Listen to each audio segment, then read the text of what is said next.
বাজারে গিয়ে বউর উপরে চরম আকার রাগ হচ্ছিল। এত বড় একটা লাউ আমার সমান, মানে আমার তো বড়। সম্মানিত দর্শক মণ্ডলী, আপনারা ভাবতে পারেন যে আমি তরিতরকারি বাজার নিয়ে বসেছি অথবা তরিতরকারি ব্যবসা শুরু করেছি। সেটা ভাবতে পারেন, বিষয়টা ওই ধরনের হয়। কেননা বাজারে যে তরিতরকারির দামের অবস্থা, মনে হয় যেন পুরা তরিতরকারি বাজারটাই আমার ঘরে নিয়ে যায়। বাজারে গিয়ে বউর উপরে চরম আকার রাগ হচ্ছিল। মানে রাগটা হচ্ছিল এই কারণে যে বউ কেন ব্যাগ একটা দিল। মানে বাজার করতে যে মনে হচ্ছে পুরা বাজার আমি বাসায় নিয়ে যাই। এই যে ফুলকপি মাত্র 20 টাকা কেজি, মূলা মাত্র 10 টাকা কেজি, গাজর মাত্র 50 টাকা কেজি, টমেটো 40 টাকা কেজি, ভেন্ডি 50 টাকা কেজি, বরবটি 40 টাকা কেজি, সিম 40 টাকা কেজি। এত বড় একটা লাউ আমার সমান, মানে আমার তো বড়, এত বড় একটা লাউ মাত্র 30 টাকা। কল্পনা করা যায়? তারপরে এই যে সোনার হরিণ গোল আলু 45 টাকা কেজি, বাঁধাকপি এ মনে হয় আমার চেয়ে ওজন বেশি হবে, মাত্র 20 টাকা কেজি। কাঁচামরিচ যেটা 1000 টাকা কেজি এক সময় ছিল, সেটা হয়ে গেছে এখন মাত্র 30 টাকা কেজি। সিমের বিচি 140 টাকা কেজি।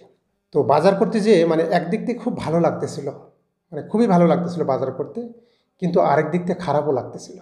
ভালো লাগতেছিল এই কারণেই যে সবজির দাম একদম নাগালের ভিতরে, মানে খুবই সস্তা বাজার, মনে হয় যেন পুরো বাজারটাই আমি বাসায় নিয়ে যাই। কিন্তু খারাপ লাগার বিষয়টা হচ্ছে এটা কোনো ভালো লক্ষণ না। কেননা আমাদের কৃষক ভাই এবং বাবাজিরা যদি এই সবজি বা এই তরিতরকারি কিংবা কৃষি পণ্যর ন্যায্য মূল্য না পায়, এটা কিন্তু আমাদের জন্য একটা অশনি সংকেত, বিপদ সংকেত।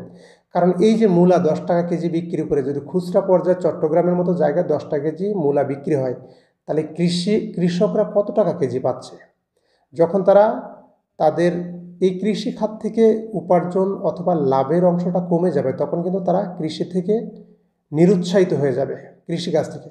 তখন কিন্তু আবার এই মূলা আমাদের 100 টাকা কেজি কিনে খেতে হবে, এই টমেটো 200 টাকা কেজি কিনে খেতে হবে, এই ফুলকপি তখন আবার আমাদের 50 টাকা 100 টাকা কেজি কিনে খেতে হবে। তো যাই হোক, আমরা এটাই প্রত্যাশা করি, এত সস্তা এটাও আমরা প্রত্যাশা করি না, আবার খুব যে ঊর্ধ্বগতি সেটাও আমরা প্রত্যাশা করি না। তো ভিডিওটা করার উদ্দেশ্য এটাই যে যখন সবজির কেজি এই লাউ বেটা যখন একটা লাউ 100 টাকা পিস বিক্রি হতো, তখন কিন্তু আমরা বিভিন্ন ভিডিওতে ফেসবুকে ঝড় তুলে দিই, সমালোচনা ঝড়। কিন্তু এত বড় একটা লাউ আমার চেয়ে বড়, মাত্র 30 টাকা। তো বর্তমানে যে দ্রব্যমূল্য, কাঁচা বাজার বা তরিতরকারি, যেটা একদম সাধারণ মানুষের ক্রয় সীমার ভিতরেই, তো এত ভালো আবার ভালো না।